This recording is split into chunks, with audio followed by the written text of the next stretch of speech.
nous sommes à Rabat, au Maroc, au FIMA, et nous recevons ce soir la première dame du Cap-Vert, qui est la marraine de cette 14e édition. Bonsoir. Bonsoir. Alors, qu'est-ce qui vous a poussé à accepter d'être la marraine du FIMA de cette 14e édition?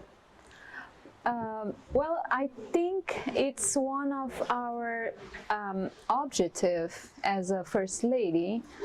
I think we should bring some message.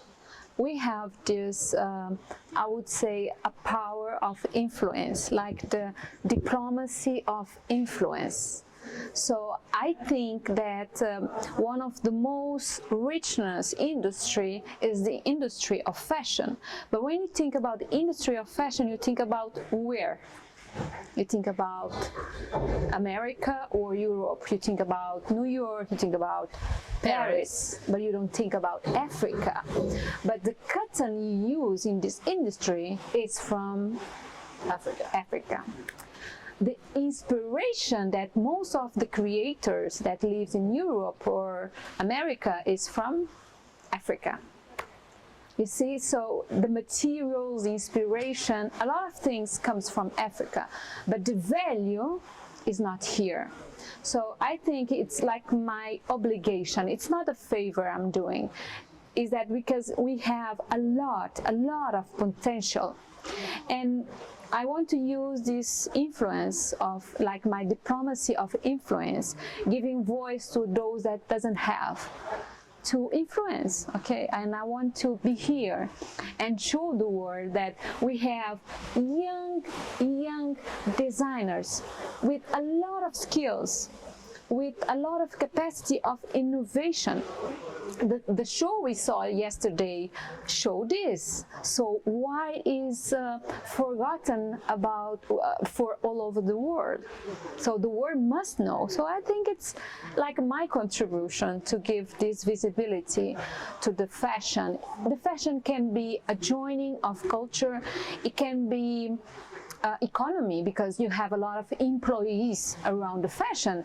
You can see that the biggest brands in the world, they produce a lot of employees in China, in India, in a lot of space, even in Africa. So why don't we Africans have a power in the industrial of fashion? I ask you the question, why?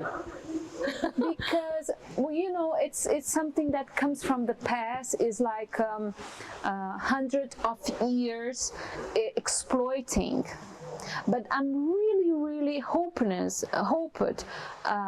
have a big hope in the young people, the new generation of Africa. What I saw yesterday gives me a big hope. You know, all the ecosystem is made just for Africa to give materials to the other continents. You come here, you take the cotton, you take the golden, you take diamonds, you take chocolate, you take a lot of things, and then you go, you transform in other countries. And you know that some countries has made in something that is not made in that country. The materials comes from Africa. So we need to change this. Of course, you have a lot of social, cultural, political, economical issues that explain why is Africa so the most richness continent in the world. Why we don't produce rich people, rich brand and other stuffs, you see? Bah, so, we will change. La première étape, ce serait sans doute la formation. Oui.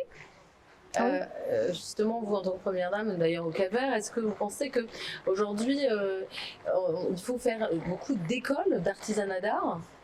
Il faudrait créer des écoles, mais est-ce que les pays africains, comme le vôtre par exemple, mettent en place des projets de formation dans les métiers d'art? I agree with you, and definitely with the schools, you professionalize the handcrafters. You give them more training, more knowledge. They can be able to do a negotiation with other partners to sell better, to produce better. Definitely, we need this kind of professionalizing. And you can ask, there's a lot of schools in Africa around the fashion industry? No. Yesterday I was talking with a designer, a Moroccan designer, and she told me, I study fashion in London, but I returned to Africa to show the beauty of our fashion. I use modern stuffs, but I use my culture to pass the message, you see. But yes, I agree that we need to give training, and sometimes in Africa, most of the people that works as a handcrafter, they are people that doesn't have school, you see. So we have to change this reality. We have to give them professionalized title trainings so they can have better condition of negotiate. So if you are poor people, you don't have school, someone comes here, gives you anything he offers, you will accept because you don't have nothing. Okay, we have to change this reality. Yes, definitely. Et vous portez quoi comme marque de vêtements? Vous portez de l'africain? Vous portez des designers africains? Je porte, pour la première jour que j'étais ici, j'avais utilisé Angela Brito, qui c'est une styliste capverdienne qui habitait au Brésil. And I'm always saying that I don't have any doubt about Angela Brito capacity, this innovative design she has, the beautiful pieces she has. What is the big problem for a woman, black, African in a foreign countries? The big challenges of the industry, the fashion industry in Africa, is financing. And today we discussed it today in a conference. We discussed the financing of the fashion industry in Africa. So we have to find a way to finance this young generation that has this capacity to improve and to have their industry here in Africa, and from here goes to the world, you see. Yeah, I use Angela Brito, and I have the bag, my bag. Alors, Isn't it wonderful pieces? Ça, c'est votre amie brésilienne qui a fabriqué ça? C'est le Cap-Verdien, ce n'est pas brésilienne. Elle habite au Brésil, mais elle est Cap-Verdienne. Elle est Cap-Verdienne. Oui, Angela Brito. Okay. It's wonderful. You see, you can change the bag, like can be only this. Une pochette. Yeah, une pochette. Clutch. See? Yeah, but I try to use African brands. Yeah. Et en tant que première dame, vous allez vous engager dans la mode professionnellement presque? C'est un de vos sujets qui vous tient à cœur? Non, je ne sais pas. Mais je pense que la mode, c'est la promotion de la couture. Okay? The fashion, it can bring you a lot of things, beautiful things. Of course, it can bring you to your country, can bring you employee, it can bring you money.